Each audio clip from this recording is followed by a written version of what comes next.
ہدف امام حسین، ہدف کربلا، ہدف عاشورہ اس سال کی مجالس کا عنوان رہا ہے کہ اپنے ذہنوں میں یہ بات بٹھا دینی چاہیے کہ مجلس عزا جو 1 گھنٹے کی مجلس ہے، اس کا اثر 1 گھنٹے تک باقی نہیں رہتا۔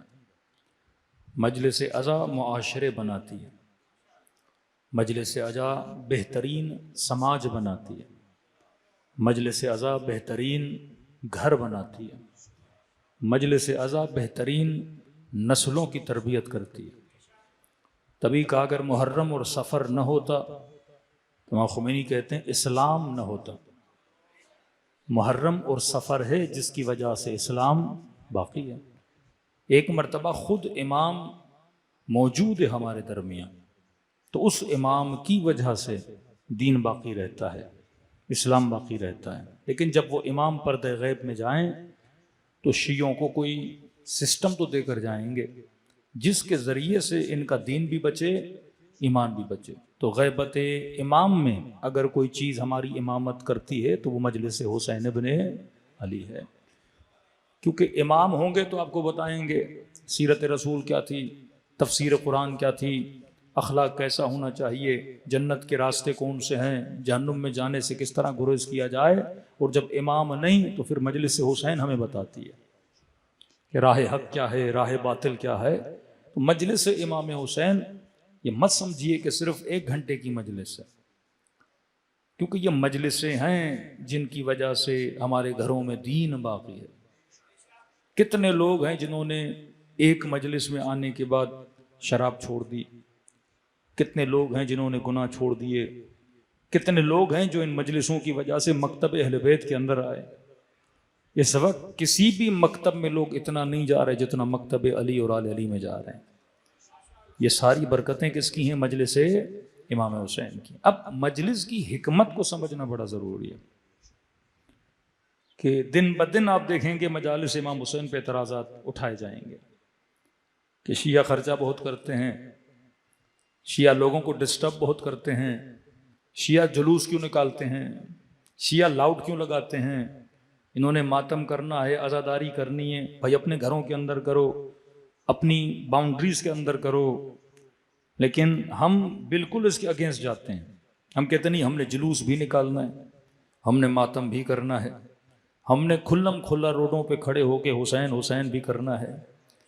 تو میں ایسا کیوں کر رہا ہوں؟ اگر میرے پاس کوئی عقلانی دلیل ہے تو میرا کام صحیح ہے، اور اگر میں یہ کہوں کیونکہ میرے آبا و اجداد نے کیا تھا لہٰذا میں کر رہا ہوں، تو سوال ہے پھر آبا و اجداد نے کیوں کیا تھا؟ اصلاً یہ روش مجھے کہاں سے ملی کہ جلوس نکالنا ہے؟ جب بی بی ام البنین کو پتا چلا کہ سیدہ زینب مدینے میں آ گئی ہیں تو پیغام بھیجا کہ بی بی میں پرسہ دینے کے لیے آ رہی ہیں۔ تو سیدہ زینب نے کہا کہ اماں ام البنین آپ کو آنے کی ضرورت نہیں ہے، میں آپ کو پرسہ دینے کے لیے آ رہی ہوں، کیونکہ میرے 2 بیٹے شہید ہوئے ہیں، آپ کے 4 بیٹے شہید ہوئے ہیں، تو پرسہ دینا تو میرا بنتا ہے کہ میں آپ کے پاس آؤں۔ روک دیا کہ آپ مت آئیے۔ بنی عبد المطلب، بنی ہاشم، بنی ابو طالب، بنی عقیل جتنے بھی تھے، سیدہ زینب نے سب کی خواتین کو بلایا کہ میرے گھر پہ جمع ہو جاؤ، ام البنین کو پرسہ دینے جانا ہے۔ کہتے ہیں ساری خواتین جمع ہوئیں۔ پھر بی بی نے کہا کہ یہاں سے ساری خواتین جمع ہوں، سیدھا جائیں گے نانا رسول کے روضے پہ، وہاں سے پھر سیدھا جائیں گے بی بی ام البنین کے گھر۔ کہ بی بی کس کیفیت میں جائیں؟ کہ سینے پر ہاتھ ہو، ماتم کرتے ہوئے نانا کے پاس جائیں گے، پھر نانا کے روزے سے ماتم کرتے ہوئے اماں ام البنین کے یہاں جائیں گے۔ یہ روش جس نے سکھائی اس کا نام زینب کبریٰ ہے۔ ہاں؟ بی بی ماتم کرنا تھا تو گھر کے اندر کرتی، بی بی یہ گزرتے گزرتے ساری خواتین کو لے کر کیوں جا رہی ہیں؟ کیونکہ جو کام گھر کی 4 دیواری میں کیا جاتا ہے اس کی خبر کسی کو نہیں ہوتی، جو کام ملأ عام پہ کیا جاتا ہے اس کی خبر لوگوں کو مل جاتی ہے۔ دشمن چاہتا ہے کہ آواز نہ پہنچے، خدا چاہتا ہے کہ حسین کی آواز ہر جگہ پہنچے۔ اب آواز معجزے کے طریقے سے تو نہیں پہنچیں گے، آپ نے میں نے آواز پہنچانی ہے تو اس کا ذریعہ کیا ہے؟ یہ لاؤڈ۔ یہ ممبر، یہ ماتم، یہ جلوس، ہر چیز میں آل رسول نے کیا رکھی ہے؟ حکمت رکھی ہے. جب دین کی حکمت کو آپ نہیں سمجھو گے تو آپ کو دین بھی سمجھ میں نہیں آئے گا. بارہ کہہ رہا ہوں، جب تک اپنی نسلوں کو نماز کی حکمت نہیں بتاؤ گے نسل نمازی نہیں بنے گی. لاکھ بولتے رہو بیٹا پڑھو پڑھو پڑھو، یہ نہیں پڑھے گا. جب تک بیٹیوں کو حجاب کی حکمت نہیں بتاؤ گے تب تک کوئی حجاب نہیں کرے گا. جب تک امانت داری، جب تک عزت، جب تک وقار، جب تک اپنے نفس کی خواہشوں پہ قبضے کرنے کی حکمت نہیں بتاؤ گے تب تک یہ نسلیں اس کے پیچھے نہیں جائیں گی. دین عزاداری، دین حکمت ہے. مثلا پاکستان میں شیعہ اپنے گھروں پہ علم لگاتے ہیں. کسی نے کہا مولانا ہم ایران گئے کسی گھر پہ علم نہیں، ہم عراق گئے عراقیوں گھر پہ علم نہیں، بحرین گئے شیعہ ہیں ان کے گھر پہ علم نہیں. کہ یہ پاکستانی علم کیوں لگاتے ہیں؟ اچھا ہمارے ہاں ذہنوں میں یہ بیٹھ گیا کہ جو علم لگاتا ہے وہ کیا ہے؟ شیعہ ہے. تو ایک ذہنیت بنی نا کہ جو علم لگائے وہ شیعہ ہے. اب وہاں گئے سارے شیعہ تھے، علم نہیں. عراق گئے سارے شیعہ، علم نہیں. بحرین گئے سارے شیعہ، علم نہیں. اب سوال ہے میں کیوں لگاتا ہوں وہ کیوں نہیں لگاتا؟ حکمت سمجھنی ہے نا. حکمت سمجھو گے تو پھر علم کی اہمیت بھی سمجھ میں آ جائے گی، پھر اتنا زور و شور سے وہ کام بھی کرو گے. لیکن اگر حکمت کا نہیں پتا تو پھر کوئی فائدہ نہیں ہے. امام حسین جب مکے سے نکل کر کربلا کی طرف جا رہے تھے تو ایک وجہ جو امام نے بتائی، فرمایا میں قیام اس لیے کر رہا ہوں کیونکہ معاشرے سے معالم الاسلام ختم ہو چکے ہیں. معالم علم سے نکلا ہے، معاشرے میں اسلام کا علم باقی نہیں رہا. علم کیا ہے؟ ہر وہ چیز جو اسلام کی پہچان ہو اسے علم کہتے ہیں. کہ معاشرے میں جو اسلام کی نشانی ہونی چاہیے، علامت ہونی چاہیے کہ جناب بڑا امین ہے مطلب دیندار ہے، امانت دار ہے صادق ہے مطلب دیندار ہے. مسلم معاشرے کا رہبر کا دیندار صادق سچا. ابھی کون کا یزید، کون شرابی، کون فاسق، کون فاجر. صبح کی نماز 4 رکعت پرواہ نہیں عوام کو، جمعے کی نماز بدھ کے دن پرواہ نہیں عوام کو. کہ جو اسلام کی نشانیاں تھیں وہ کیا ہو رہی ہیں؟ ختم ہو رہی ہیں. مثال دے رہا ہوں، آپ کی صبح آنکھ کھلے اور آپ دیکھو کسی اور ملک کے اندر ہو.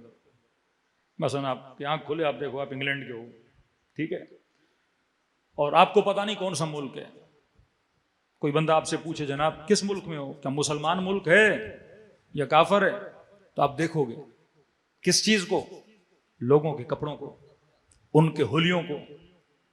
تو دیکھو گے لوگوں نے نیم پہ رہنا لباس پہنا ہوا ہے، کسی خاتون کے سر پہ نہ چادر ہے نہ دوپٹہ ہے.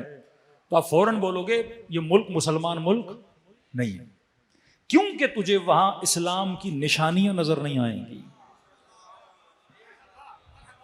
تو بولو گے یہ ملک مسلمان نہیں ہے. اب آنکھ کھلے بندے کی، مثلا سعودیہ میں کھلے، پاکستان میں کھلے، ایران میں کھلے، تو پھر دیکھے گا ادھر ادھر، لباس کو دیکھے گا، ہولیوں کو دیکھے گا، مسجد کو دیکھے گا، اذان کی آواز کو سنے گا. تو جناب یہ کون سا ملک ہے؟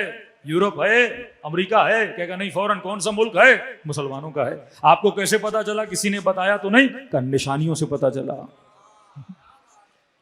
مولا فرماتے معاشرے میں معالم الاسلام ختم ہو گئے. جو چیز اسلام کی پہچان تھی وہ چیز ختم ہو گئی. تبھی کیا امیر المؤمنین سے زیادہ امام زین العابدین نماز پڑھتے تھے؟ مشہور تو یہ مولا علی رات میں 1000 رکعت نماز پڑھتے تھے، لیکن لقب چوتھے کو ملا زین العابدین، سید الساجدین، عابدوں کی زینت، سجدے کرنے والوں کا سید. کیا دوسرے امام نہیں کرتے تھے؟ اس امام کو لقب کیوں ملا؟ کیونکہ مولا کے معاشرے میں نمازیوں کی کمی تھی، دینداروں کی کمی تھی. اور جب کمی ہو جاتی ہے، ہر جگہ اندھیرا ہو اور ایک بلب جلتا رہے تو ساری دنیا اس کی طرف کیا ہو جاتی ہے؟ متوجہ ہو جاتی ہے. تو کہا یہ زین العابدین ہے، ہم بھی عبادت کرتے ہیں لیکن اس کی عبادت مثالی ہے. اس قدر مشہور ہو گئے. دیکھو ایک مرتبہ تبلیغ کی جاتی ہے زبان سے، کہ جناب نماز پڑھیے، روزہ رکھیے، زکوٰۃ دیجیے، خمس دیجیے، اخلاق کو صحیح کریے، کردار کو صحیح کریے، بغض کو ختم کریے، نفرت کو ختم کریے زبان سے. لیکن ایک مرتبہ ایک ایسا معاشرہ ہے جہاں زبان سے کہو تو اثر ہی نہیں، کوئی سننے والا نہیں. اب اس معاشرے میں تبلیغ کیسے کی جائے؟ فرمایا اس معاشرے میں کچھ کہنے کی ضرورت نہیں ہے، صرف تمہارا نیک ہونا یہی سب سے بڑی تبلیغ ہے. کہ ایک محلہ ہے اس میں کوئی بندہ مسجد جاتا ہی نہیں، پورے محلے میں 50 گھر ہیں، ایک بندہ بھی مسجد نہیں جاتا، لیکن ایک گھر ہے جس کا مومن مسجد جاتا ہے تو پورے محلے سے پوچھا جائے گا آپ کے محلے میں کوئی نمازی ہے؟ کہیں گا ہاں یہ جاتا ہے. تو اس پورے محلے میں وہ ایک بندہ مشہور ہو جائے گا، کیونکہ سارے کے سارے جاتے ہی نہیں ہیں. تبھی ایام حج آئے، اتنا رش کہ کوئی حجر اسود کو بوسہ دینا چاہے تو راستہ ہی نہ ملے. وقت کا حاکم، وقت کا بادشاہ یا پروٹوکول کے ساتھ لوگوں نے کہا جناب آپ ہوتے کون ہو کہ ہم آپ کو راستہ دیں؟ سارے حاجی حج کر رہے ہیں، آپ بھی اپنے حساب سے آئیے. اس نے بڑی کوشش کی پر حجر اسود کو بوسہ نہ دے سکا. کہتے انتظار میں کھڑا رہا، ابھی راستہ ملے گا، ابھی راستہ ملے گا. اتنے میں نے دیکھا کوئی سید آیا، لوگوں نے راستہ کھولنا شروع کر دیا. کوئی ادھر جا رہا ہے، کوئی ادھر، بڑے سکون سے گیا، حجر اسود کو بوسہ دیا. اس نے اپنے سپاہیوں کو غصے میں کہا ارے میں بادشاہ ہوں، کھڑا ہوں، مجھے کوئی راستہ نہیں دے رہا، یہ کون ہے؟ کہ قبلہ آپ کو نہیں پتا، یہ زین العابدین ہے.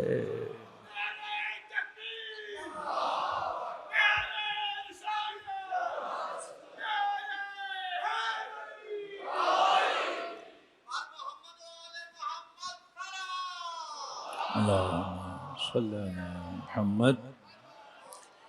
کا یہ زین العابدین ہے، معالم الاسلام. امام زین العابدین اپنے معاشرے میں اسلام کا علم بن چکے تھے. علم کیوں علم ہوتا ہے؟ کیونکہ اونچائی پہ ہوتا ہے، دور سے اظہار وجود کرتا ہے، بتاتا ہے میں آ رہا ہوں، مجھے دیکھو میں آ رہا ہوں. جو اظہار وجود کرے وہ علم. مولا فرماتے ہیں میرے معاشرے میں معالم الاسلام ختم ہو چکے. جس چیز کو ایک مسلمان کی نشانی ہونا چاہیے تھی وہ نشانی کیا ہو گئی ہے؟ ختم ہو گئی ہے. اب آتے ہیں کہ ہم علم کیوں لگاتے ہیں. ہاں علم تو سمجھ گئے، ایک ایسی چیز جو بلندیوں پر ہو. تو میں نے کہا جناب ایران میں علم نہیں، عراق میں علم نہیں، بحرین میں علم نہیں، پاکستان میں علم ہے. حکمت سمجھو، کیونکہ ہم جس معاشرے میں رہتے ہیں یہ مکس معاشرہ، 2 گھر شیعوں کے، 4 سنیوں کے، 4 وہابیوں کے. سندھ میں چلے جاؤ تو ایک آدھا ہندو کا، ایک آدھا کرسچن کا. تو مکس معاشرہ. مکس معاشرے میں بتانا پڑتا ہے میں کون ہوں، بتانا پڑتا ہے نا میں کون ہوں. تو آپ سندھ میں جاتے ہیں تو کہتے ہیں السلام علیکم یا علی مدد. تو یا علی مدد کیوں کہتے ہیں؟ اصلاً ملتے ہوئے یا علی مدد کہنے کا تک ہی نہیں بنتا. کب ایک بندے سے مل رہے السلام علیکم، ہم کہتے ہیں یا علی مدد. یا علی مدد کیوں کہتے ہیں؟ کیونکہ اسے بتانا ہوتا ہے کہ سلام تو بھی کرتا ہے، سلام میں بھی کرتا ہوں، لیکن یا علی مدد صرف شیعہ کرتے ہیں. تو میں نے بتا دیا میں وہابی نہیں، یا میں شیعہ ہوں، یا میں بریلوی ہوں، یا میں مولائی ہوں. کہ مطلب میں وہ ہوں جو اللہ کے بعد آل رسول سے مدد کو جائز مانتا ہے. تو یہ وہاں پہ اظہار عقیدہ کیا جا رہا ہے. ہاں لفظاً ترجمہ یہ ہے کہ یا علی مدد، مولا علی مدد فرمائیں. وہ بھی کہتا ہے مولا علی مدد، حالانکہ کوئی مدد مانگ نہیں رہا وہاں پہ. نہ وہاں پہ فلسفہ مدد بتانا ہے، وہاں پہ یہ بتانا ہے کہ میں اظہار وجود کر رہا ہوں کہ میں کون ہوں، میں شیعہ ہوں. تو یہاں 2 گھر شیعوں کے، 4 گھر سنیوں کے، 4 گھر وہابیوں کے. یہاں تو سارے کے سارے شیعہ ہیں نہیں، اظہار وجود کرنا پڑتا ہے. لہٰذا ہر شیعہ نے اپنے گھر کی چھت پہ کیا لگایا؟ علم لگایا. اب یہاں سے آپ پنجاب سے ہوتے ہوتے سندھ میں داخل ہوئے، رحیم یار خان سے جیسے سکھر اور روڑی سے گزرتے گئے. رات کا وقت تھا، ہزاروں گھر تھے، لیکن ہزاروں گھر میں چند 100 گھر آپ کو نظر آئے جن کی چھتوں پہ علم چمک رہا تھا.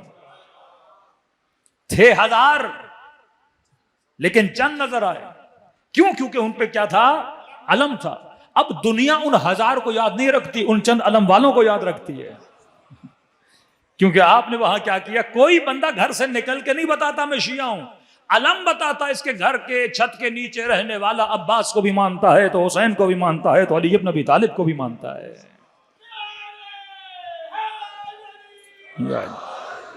علم ہے، اظہار وجود، نشانی ہے.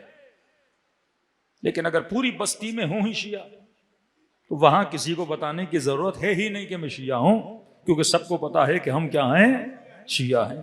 تو یہ حکمت ہے، جب تک اپنے کاموں کی حکمت کو نہیں سمجھو گے، دین کی حکمت کو نہیں سمجھو گے، نماز کی حکمت کو نہیں سمجھو گے، روزے کی حکمت کو نہیں سمجھو گے، مجلس کی حکمت کو نہیں سمجھو گے۔ آج تھوڑا حکمت مجلس پہ، اصلاً ہم مجالس اہل بیت میں آتے کیوں ہیں؟ 1 گھنٹہ 2 گھنٹہ 2 دن کی مجلس، 4 دن کی مجلس، 10 ذاکر، 5 مولوی، بھائی ہوتا کیا ہے مجلس میں؟ اگر آپ یہ کہ مولانا مجلس میں اس لیے جاتے ہیں کیونکہ ہمیں بتایا جاتا ہے امام حسین کس طرح شہید ہوئے، یہ شہادتیں کتنی بار سن لی آپ نے؟ اگر شہادت بتانے اور سننے کے لیے مجلس حسین میں آتے ہو تو شہادت تو یوٹیوب پر بھی سن سکتے ہو، ایک کتاب کھول کے پڑھ سکتے ہو۔ یہ اہتمام کے فرش عزا پر آؤ، عزاداروں کی پاؤں کی خاک سے ملائک اپنے پروں کو مس کرتے ہیں، یہ کہ جب فرش عزا پہ آتے ہو نور برستا ہے، اہل بیت کی دعائیں ملتی ہیں، اتنی فضیلت فرش عزا کی کیوں؟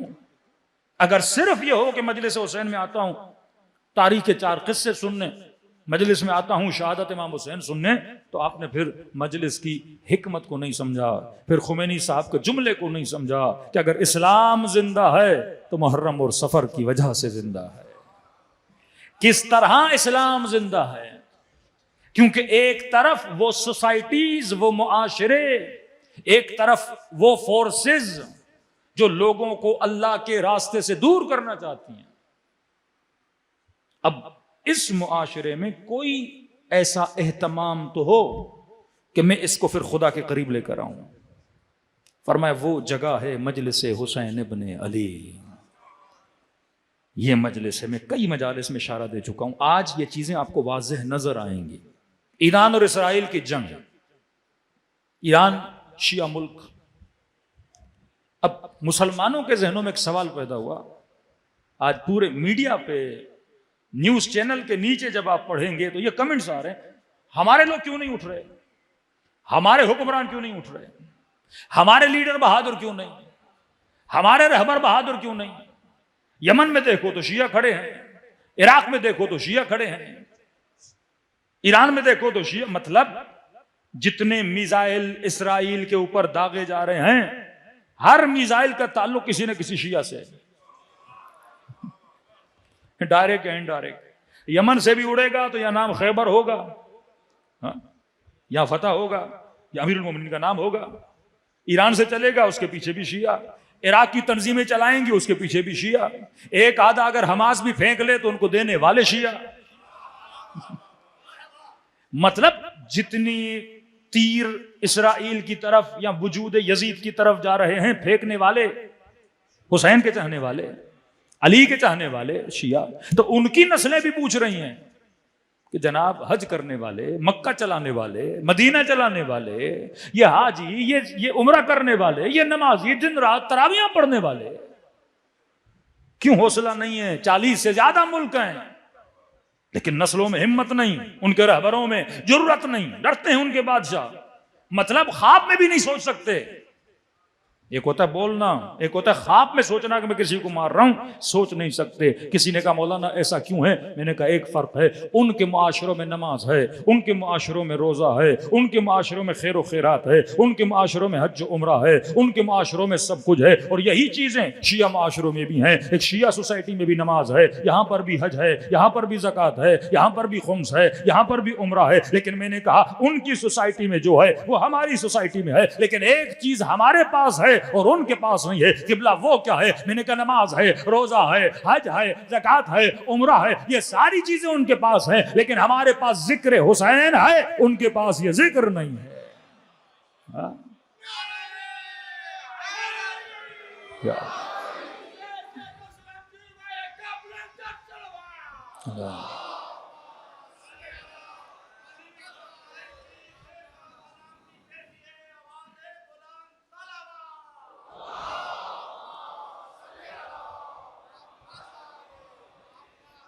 اثر مجلس حسین نسلوں کو بہادر بناتا ہے۔ اب سمجھو فرش عزا کرتا کیا ہے تیرے ساتھ؟ غیر محسوس طریقے سے حسین کی مجلس تمہارے بچوں کو بہادر بناتی. جو بچے 10 دن تک شہادت سنیں، شہادت پہ روئیں، وہ بہادر نہیں بنیں گے تو کیا ہوگا؟ ان کے اندر موت کا خوف ہوگا ہی نہیں. امریکہ نے جب ایران پہ سینکشن لگائے تو ون آف دا سینکشن یہ FATF آپ سنتے ہیں نا، پاکستان پہ بھی لگے گرے لسٹ میں، بلیک لسٹ. لوگوں کو پتہ نہیں FATF کیا ہے. FATF والے شرائط لگاتے ہیں ایون آپ کے بچوں کو جو کتابیں پڑھائی جاتی ہیں وہ یہ بھی بتاتے ہیں کہ لٹریچر میں کیا پڑھانا ہے کیا نہیں پڑھانا. ایک چیز انہوں نے منع کی ایران میں، ایران کا ایک پیسے کا نوٹ نکلتا تھا، اس نوٹ کے اوپر ایک شہید کی پکچر ہوتی تھی، شہید فہمیدے، ایک 14 سال کا بچہ. جب عراقی ٹینکس آ رہے تھے تو ان کو نہیں پتا تھا ٹینکس کو کیسے روکیں. ایک ٹینک آپ کو پتا ہے بڑے ذرا مضبوط ہوتی ہے، گولی کچھ اس کو روک نہیں سکتا. اب یہ ٹینک اگر داخل ہو جاتی تو پوری جو لائن تھی، فرسٹ لائن تھی، وہ ٹوٹ جاتی. اب ان کو سمجھ نہیں آ رہی کہ کیا کریں، ٹینک کو کیسے روکیں. یہ جو بچہ تھا اس نے 4-5 بم اپنے بدن پہ باندھے اور یہ ٹینک کے نیچے چلا گیا. تو اس کی شہادت کی وجہ سے وہ ٹینک رکا اور بہت بڑے حملے سے ایران بچ گیا. تو ایک قومی ہیرو تھا. انہوں نے اس کی پکچر اپنے نوٹ پہ لگائی. FATF کی ایک شرائط میں سے یہ تھا کہ تم اپنے پیسوں سے اس چھوٹے سے شہید کی پکچر کو ہٹاؤ. کیونکہ تمہارے بچوں کو شہادت کا درس ملے گا. ان کے بس میں ہو تو کہیں اپنی مجلسوں میں نہ قاسم کے مصائب پڑھو، نہ علی اصغر کے مصائب پڑھو، نہ اکبر کے مصائب پڑھو، کیونکہ بچہ سنے گا. ایک 14 سال کا بچہ اتنا بہادر راہ خدا کے لیے، دین خدا کے لیے چچا کو یہ کہے کہ الموت لی احلی من العسل، کہ موت میرے لیے شہد سے زیادہ میٹھی ہے. کہ قاسم میدان میں جائے، بغیر زرہ کے میدان میں جائے، علی اکبر میدان میں جائے. یہ بچہ شہادت نہیں سن رہا، شہادت سننے کے نتیجے میں اس کے اندر علی ابن ابی طالب والی بہادری پیدا ہو رہی ہے. یہ اثر مجلس امام حسین ہے. کسی کی قوم میں اتنے بہادر بچے نہیں. حسن نصر اللہ حسین کی مجلس کا اثر ہے، شہید قاسم حسین کی مجلس کا اثر ہے، سید علی خامنئی حسین کی مجلس کا اثر ہے، خمینی بت شکن حسین کی مجلس کا. ان کی ماؤں نے جب بچوں کو دودھ پلایا تھا تو حسین کیا تھا. کبھی ذکر عباس سنایا، کبھی ذکر ابا عبداللہ الحسین سنا. تو یہ مجلس حسین ہے جو حسینی، جو سبط جعفر جیسے شہداء کو جنم دیتی ہے. تو مجلس حسین کا اثر صرف یہ نہیں کہ 4 آنسو بہائے چلے گئے، اس کا اثر نسلوں تک جاتا ہے. یہاں آتے ہو تو صحیح دین کی روشنائی تمہارے سامنے لائی جاتی ہے. چند نکات میں نے کسی مجلس میں بتایا، ٹائم کی کمی ہے. 10 عین مختلف میڈیا پہ آپ کو مل جائے. میں نے کہا مجلس حسین کے فائدے 10 عین. یہ عین اگر نسلیں یاد کر لیں، کوئی روڈ پر، دکان پر، آفس میں پوچھ لے تو بتاؤ بھائی ہماری مجالس کے یہ اثر ہیں. پہلا عین، عین عقل. مجلس حسین سننے والے کی عقل بڑی تیز ہوتی ہے. حسین کی مجلس میں بندہ بے وقوف نہیں بنتا، عقل مند بنتا ہے. ہاں، ان کی محفلوں میں بے وقوف بنایا جاتا ہے، اور جب بے وقوف بنتے ہیں تو پھر صبح کی 2-4 پڑھ لیتے ہیں، پھر جمعہ بدھ کے دن پڑھ دیتے ہیں، پھر کہتے ہیں حاکم فاسق بھی ہو، فاجر بھی ہو، اس کی اطاعت میں جاؤ. ان کی محفلیں نسلوں کو بے وقوف بنا دیتی ہیں، یزیدیوں کا مطیع بنا دیتی ہیں، فاجروں اور فاسقوں کو حاکم بنا دیتی ہیں. لیکن یہ مجلس حسین شیعوں کو عقل دیتی ہے. کہتے جب ہم کسی فاسق کو اپنا پیش امام بنانا پسند نہیں کرتے تو اپنا امام بنانا کیسے پسند کریں گے؟ 2 منٹ کی نماز کے لیے ہم کسی فاسق کو برداشت نہیں کرتے. سوچ ہے نا، آئیڈیولوجی ہے. لیکن آپ سفر میں جاتے ہوں گے، کبھی ایئرپورٹ پہ، کبھی راستے میں. میرے بھائیوں کو برا نہ لگے لیکن ان کی فقہ ہے. کوئی بھی ایرا غیرہ نتھو وتھو آگے کھڑا ہو جائے، اللہ اکبر کر کے نماز پڑھنا شروع ہو جاتے ہیں، نہ دیکھتے ہیں بندہ کیا ہے. حالانکہ ان کی جو فقہی شرائط ہیں وہ منبر سے پڑھنے میں شرم آتی ہے کہ کیسا کیسا بندہ نماز پڑھا سکتا ہے. تو آپ کو پڑھتے ہوئے شرم آئے گی کہ ہر ایرا غیرہ کھڑا ہو جائے نماز پڑھا سکتا ہے. لیکن ہم اتنے حساس اور سینسیٹیو ہیں. ایک سادہ سا پیش امام جس نے تقریر بھی نہیں کرنی، صرف کھڑے ہو کے نماز پڑھانی ہے، کہ دیکھو پہلے کردار کا کیسا ہے، رفتار کا کیسا ہے. کیونکہ بچہ مسجد میں آ رہا ہے، اگر یہ 2 منٹ کے لیے کسی کو اپنا رہبر بنا رہا ہے تو اس کا کردار اچھا ہونا چاہیے. 2 منٹ کے لیے کسی فاسق کے پیچھے کھڑا ہوگا، مطلب اس کی امامت میں آ رہا ہے نا، اس کے پیچھے کھڑا ہو رہا ہے، کوئی شکم پرس، کوئی مال پرس، کوئی شہوت پرس اس کے پیچھے کھڑا ہوگا تو وہ اس کا امام ہے، تو اس کی آئیڈیالوجی بنے گی۔ امام حسین نے فرمایا نہیں، حسین اس آئیڈیالوجی والے نہیں ہیں، فرمایا ذلت کی زندگی سے عزت کی موت بہتر ہے، یہ پیغام حسین ابن علی ہے۔ تو پہلا عین عقل، جب چھری کند ہو جائے تو پتھر پہ رکھ کے تیز کی جاتی ہے، جب عقلیں کند ہو جائیں تو حسین کی مجلس ان عقلوں کو تیز کرتی ہے۔ ہاں؟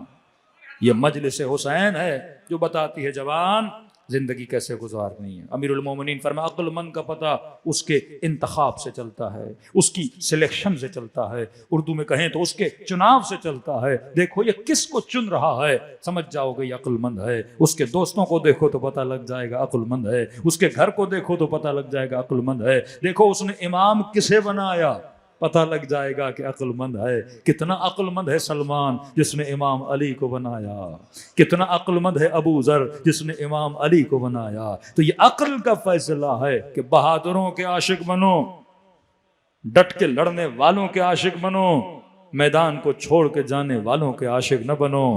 یہ عقل کا تقاضا ہے، عقل بہتر سے بہتر کا انتخاب کرتی ہے، چناؤ کرتی ہے۔ تو پہلا عین عقل، مجلس حسین ہمیں کیا بناتی ہے؟ عقل مند بناتی ہے۔ دوسرا عین علم، ہم مجلس میں آتے ہیں، یہاں ہمیں کیا دیا جاتا ہے؟ علم دیا جاتا ہے، نالج دی جاتی ہے، تاریخ بتائی جاتی ہے تاکہ نسلوں کو پتہ لگے ظالم کون تھا، مظلوم کون تھا۔ یہ مجلس حسین کا اثر ہے کہ اگر 10 سال کے شیعہ سے پوچھو یزید قابل لعنت ہے کہ نہیں، آپ پوچھو گے شیعہ بچہ لعنت بھیج کے بتائے گا کہ قابل لعنت ہے، لیکن ان کے 60-50 سال کے مفتیوں سے پوچھو کہ یزید نے ظلم کیا، کہاں کیا، زیادتی کی، کہاں کی، امام حسین کے ساتھ کا بہت برا برتاؤ کیا، کہ جب اتنا کیا تو کیا یزید پہ لعنت بھیج سکتے ہیں؟ تو ان کا مفتی صاحب کہتا ہے اس معاملے میں جناب ہم ذرا کنفیوز ہیں کہ بھیجنی چاہیے کہ نہیں بھیجنی چاہیے۔ وہ اتنا پڑھنے کے بعد بھی آج اتنا بے وقوف ہے کہ حق و باطل کی پہچان نہیں ہے، اور یہاں فرش اذان 10 سال کے بچے کو اتنی عقل دے دی کہ یہ برملا ظالم پہ لعنت کرتا ہوا نظر آتا ہے۔ قرآن پڑھتے ہیں، اللہ خود کہہ رہا لعنت اللہ علی القوم الظالمین، خدا کی لعنت ہے ظالموں پر۔ کہہ بھی رہا ہے یزید ظالم ہے، لیکن جرت لعنت نہیں ہو رہی۔ یہ جرت کون دیتا ہے؟ یہ فرش عزا حسین ابن علی دیتا ہے۔ رسول سے پوچھا گیا یا رسول اللہ عالم کی اہمیت، فرمایا 1000 عابدوں کے مرنے پر شیطان اتنا خوش نہیں ہوتا جتنا ایک عالم کے مرنے پہ خوش ہوتا ہے۔ فرمایا عابد کی عبادت سے عالم کی نیند بہتر ہے، کیونکہ صاحب شعور ہے، صاحب فکر ہے۔ تو مجلس حسین ہمیں کیا بناتی ہے؟ عالم بناتی ہے۔ تیسرا عین عقیدہ، مجلس حسین عقیدوں کو مضبوط کرتی ہے۔ یہ جو عقیدوں کی بگاڑ پن نسلوں میں پیدا کیا جاتا ہے، یہ فرش عزا پہ آئے گا، اس کا عقیدہ توحید مضبوط ہوگا، عقیدہ امامت مضبوط ہوگا، آخرت پہ عقیدہ مضبوط ہوگا، اس کی فکر مضبوط ہو جائے گی۔ تو پہلا عین عقل، دوسرا عین علم، تیسرا عین عقیدہ، چوتھا عین عبرت۔ مجلس حسین ہمیں درس عبرت دیتی ہے۔ شہید مطہری کہتے ہیں اگر کربلا والے یزید کو فرش عزا پہ سنا تو عبرت حاصل کرو آج کے یزید کو پہچاننے کی۔ بے شمار بے شمار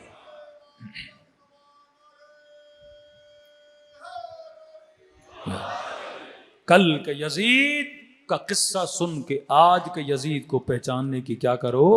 کوشش کرو۔ یہ قصے، کہانیاں، یہ قصیدے اس لیے نہیں کہ تمہارے دلوں کو بہلایا جائے، خوش ہو کے چلے جاؤ، فرما نہیں، عبرت حاصل کرو۔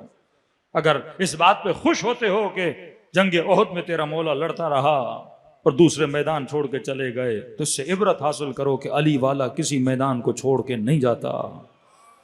یہ عبرت ہے کہ تمہارے وجود میں عبرت ہونی چاہیے۔ اگر سنتے ہو کہ امام زین العابدین اتنے سال ایک چادر پہ روتے رہے تو عبرت حاصل کرو۔ دا ویلیو آف چادر کیا ہے، دا ویلیو آف حجاب کیا ہے۔ تو کربلا کس کے لیے ہے؟ عبرت کے لیے ہے۔ پانچواں عین عدو، کربلا نسلوں کو بتاتی ہے کہ دشمنوں کو پہچاننے کا حوصلہ پیدا کرو۔ دشمن شناس بنو. آج سب سے بڑا مسئلہ دشمن شناسی کا ہے. جو دشمن ہے میں اسے اپنا کیا سمجھتا ہوں؟ دوست سمجھتا ہوں. کربلا اور حسین بتاتے ہیں یزید شناس بنو، شمر شناس بنو، دشمن شناس بنو. ہور کیوں بنا؟ کیونکہ حسین نے اسے سمجھایا کہ تو جس کا ساتھ دے رہا ہے وہ دین کا دوست نہیں، دین کا دشمن ہے. زہیر کیوں بنا؟ کیونکہ مولا نے سمجھایا. وہب قلبی کی ماں عاشق حسین کیوں بنی؟ کیونکہ حسین نے سمجھایا بھی، عبرت بھی دی، علم بھی دیا، عقیدہ بھی دیا. تو حسین کی ایک ملاقات کسی مسیحی کو ڈائریکٹ جنت میں بھیج دیتی ہے. حسین کا ایک دیدار کسی اور کو جنتی بنا دیتا ہے. تو یہ جو مجلسیں ہیں، یہاں لوگ جب آتے ہیں، یہاں ان کے وجود میں، ان کے گھروں میں امام حسین کا اثر جاتا ہے، فکر حسین ابن علی جاتی ہے. جناب وہب قلبی کی ماں یہ بہت فقیر لوگ تھے، خانہ بدوش ٹائپ، رکتے تھے ایک جگہ مہینہ 2 مہینہ پھر آگے. اب کبھی کبھی کھانا ہوتا تھا، کبھی نہیں ہوتا تھا. پانی کی قلت ہوئی. بیٹے کو کہا بیٹا پانی نہیں ہے، ختم ہو گیا ہے. بہت ڈھونڈا ان کو، پانی نہیں ملا. بیٹے نے کہا میں جاتا ہوں دور دراز علاقوں میں، اس صحرا میں، شاید مجھے کہیں تھوڑا پانی مل جائے. اپنی بیوی کو لیا اور سفر پہ نکلا. ادھر ادھر ڈھونڈتے ڈھونڈتے اس کو ایک کھڈا ملا، وہاں تھوڑا سا پانی بارش کا کہیں سے جمع ہوا پڑا تھا. اس نے مشک بھرا، خوشی خوشی ماں سے ملنے کا. کہتے عادت تھی جب میں آتا تھا کوئی شکار لے کر، کوئی چیز لے کر، تو میری ماں پہلے سے خیمے کے در پہ کھڑی رہتی تھی میرے استقبال کے لیے. اس بار جب پلٹا تو دیکھا ماں خیمے کے باہر آئی نہیں. آواز دی اماں میں آ گیا پانی لے کر، اٹھ کر بھی نہیں آئی. پریشان ہوا، خیمے میں گیا، چہرہ مرجھایا ہوا، غم زدہ. میں نے کہا ماں پانی لایا ہوں. آج آپ نے مجھے ویلکم بھی نہیں کیا، پوچھا بھی نہیں بیٹا پانی لے کر آ، اتنی جلدی پانی مل گیا. کہتی ہے ادھر آ. بیٹا آیا. جی اماں. کہ میرا ہاتھ تھاما. کھڑی ہوئی، پھر بیٹے کے بازو سے پکڑا، اس کو خیمے کے پیچھے لے گئے. عجیب منظر اس کے بیٹے نے دیکھا کہ خیمے کے پیچھے پانی کا چشمہ جاری تھا. کہ اماں صحرا میں چشمہ، ہم بوند بوند پانی کے لیے پریشان ہوتے ہیں، چشمہ کہاں بیٹا؟ اسی لیے رو رہی ہوں. کہاں سے آیا چشمہ؟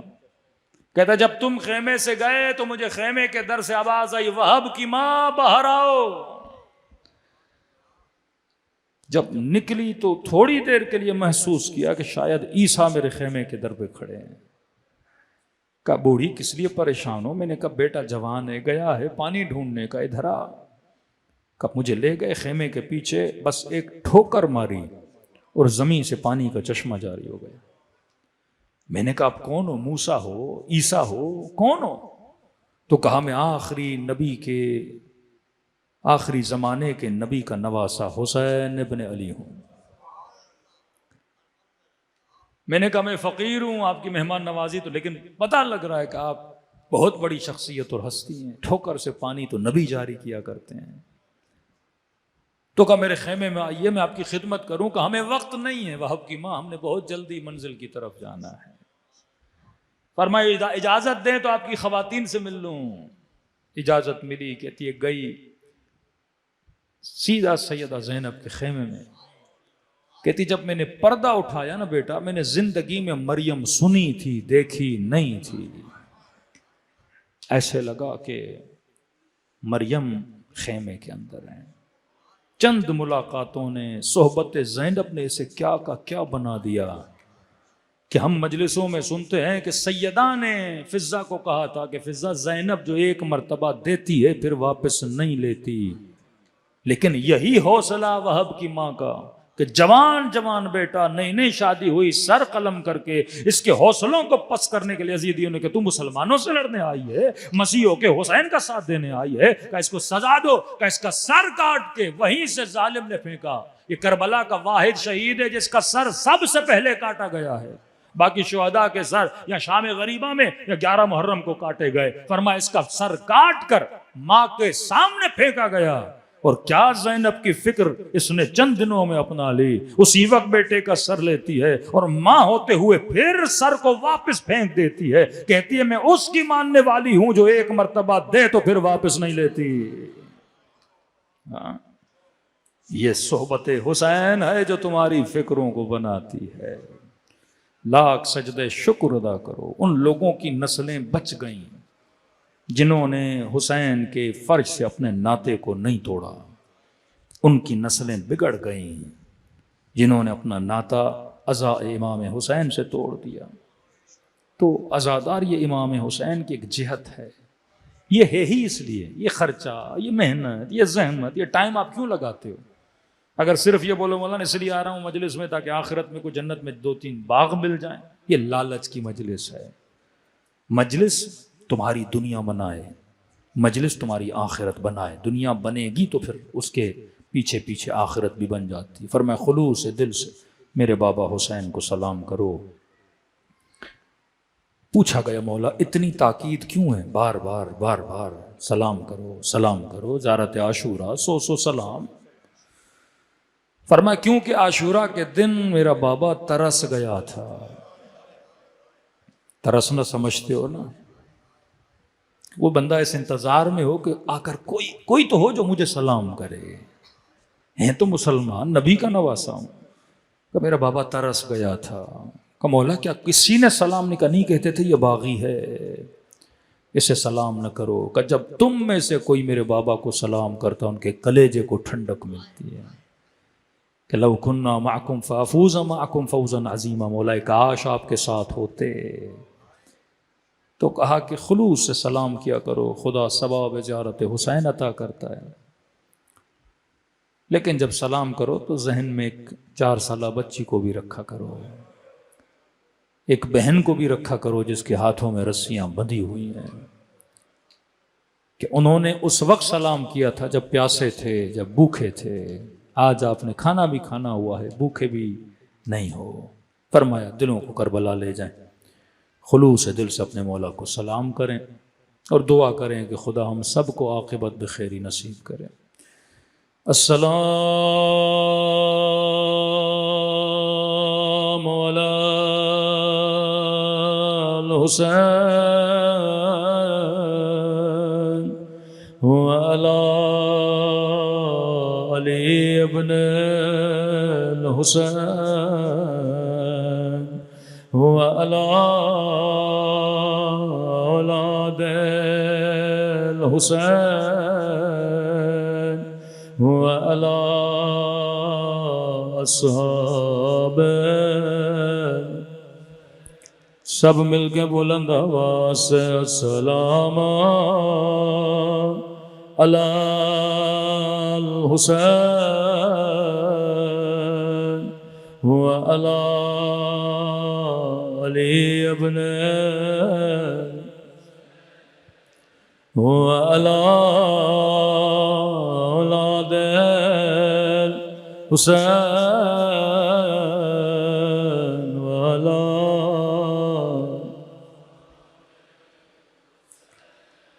سب مل کے بلند آواز سے السلام علی وعلی علی ابن وعلی اولاد وعلی اصحاب۔ میرا سلام ہو اس درد بھرے منظر پہ جب زینب کی نظر حسین کی پامال لاش پہ پڑی تھی۔ نگاہوں کو آسماں کی طرف بلند کیا، رو کر کا میرے اللہ میرا حسین ایسا تو نہ تھا۔ اماں زہرا نے چکیاں بیس کے پالا تھا، میرا حسین اس قابل تو نہ تھا کہ اس کے بدن پہ گھوڑے دوڑا جائے۔ مولا امام زمانہ فرماتے ہیں میرا سلام ان زخمی کلائیوں پہ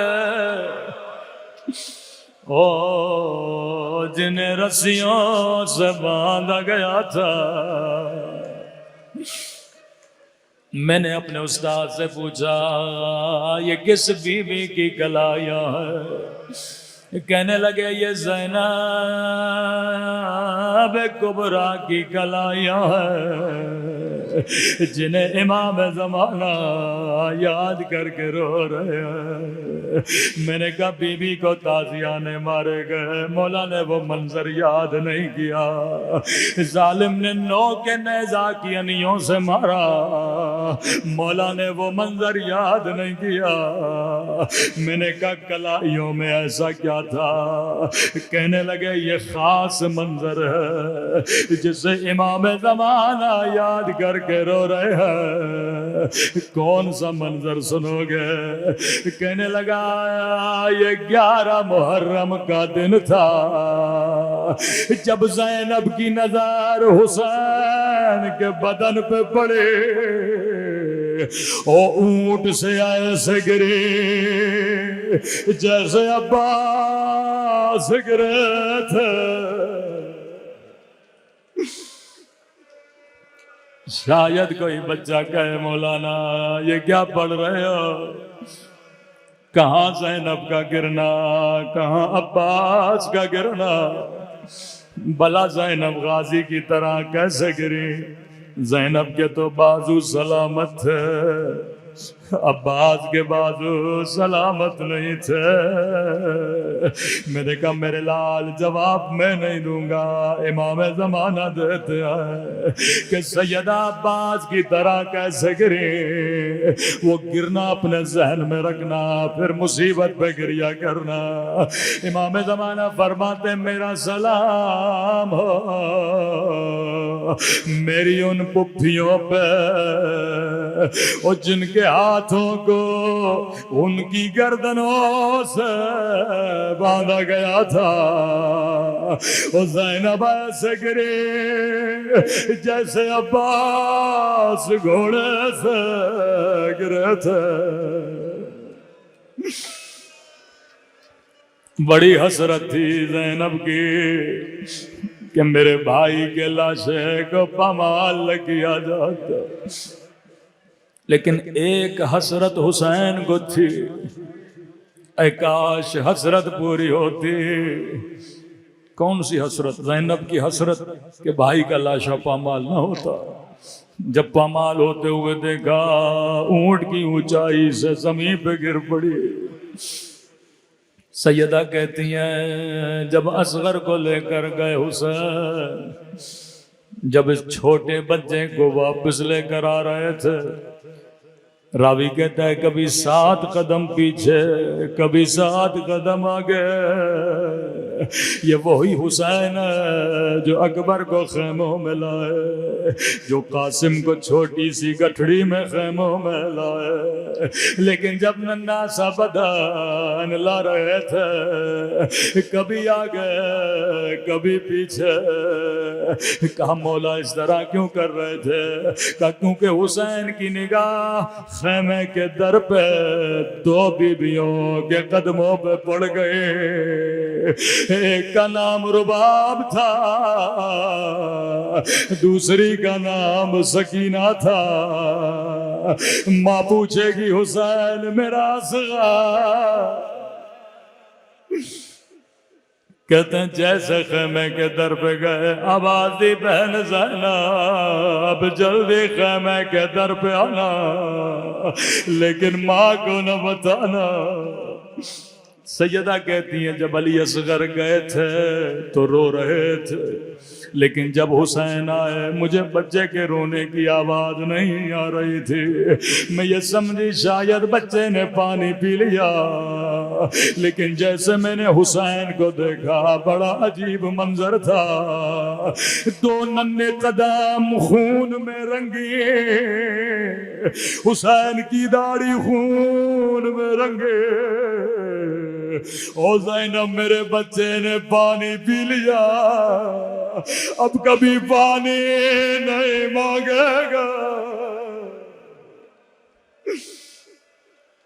کربلا کے کسی شہید کو میرے مولا نے دفنایا نہیں، حسرت تھی حسین کی کہ میں اپنے بچے کو دفناؤں۔ ذوالفقار سے ننھی سی قبر کو کھودا، ننھا سا بدن خاک کربلا میں رکھا، مٹی ڈال بھی رہے تھے، رو بھی رہے تھے، ہائے کربلا کی مٹی بڑی گرم ہے، میرے بچے کا بدن بڑا نرم ہے۔ مولا اصغر کو کیوں دفنا رہے ہیں؟ کہا میرے جانے کے بعد لاشوں پہ گھوڑے دوڑائے جائیں گے، میرے بچے کا بدن بڑا چھوٹا ہے، اللہ کرے حسرت حسین پوری ہوتی۔ لیکن ہائے جب 11 محرم کا دن آیا، حرملہ نے کہا میرے والا سر کہاں ہے؟ ماں سے پوچھا بتا کہاں دفنایا تھا؟ رباب کیسے بتا دے؟ لئی نے حکم دیا 40 گھوڑے سوار ہاتھوں میں نیزے لے، یہاں نیزے زمین میں جاتے تھے، یہاں رباب کا کلیجہ ہلتا تھا، ایک مرتبہ نیزہ زمین میں گیا، ایک ننھا سا بدن باہر آیا، رباب کی فریادیں بلند ہوئی، ہائے میرا علی اصغر، ایک مرتبہ تیر سے اور پھر نیزے سے اور پھر حرملہ کی تلوار سے ذبح ہوا۔ الا لعنت اللہ علی القوم الظالمین۔